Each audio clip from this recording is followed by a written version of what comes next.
Балдар, азыр мекен таануу сабагы. Бүгүнкү тема материктер жана дүйнө бөлүктөрү. Бүгүнкү сабакта материктер жана дүйнө бөлүктөрү менен таанышып билсеңер, сабактын максатына жеткен болобуз.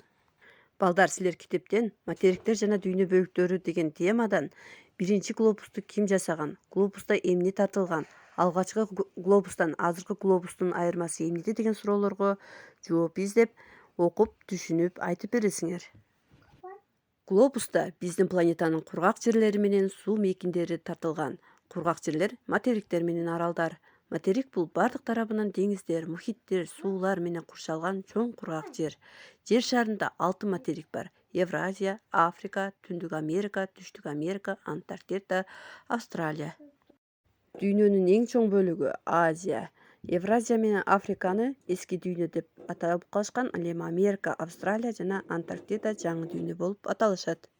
Глобуста экватор даана сызык менен белгиленген. Ал сызык глобусту түндүк жана түштүк эки бирдей жарым шарларга бөлүп турат. Глобустун огунун алдыңкы жана үстүңкү чекиттери полюс деп аталат. Ал чекиттер түндүк жана түштүк полюстары. Түндүк полюстун тегерегинде суу мейкиндери жана аралдар Арктика деп аталат. Ал эми түштүк полюстун тегерегиндегилер Антарктида. Эгерде түндүк полюстан түштүк полюска түз сызык жүргүзсөк, жер шары эки бирдей бөлүккө бөлүнөт. Алар батыш жана чыгышка бөлүнөт. Кыргызстан түндүк жана чыгыш жарым шарларында жайгашкан. Дүйнөдөгү эң чоң мамлекеттер болгон Россия менен Кытай да ушул жарым шарлардан орун алган.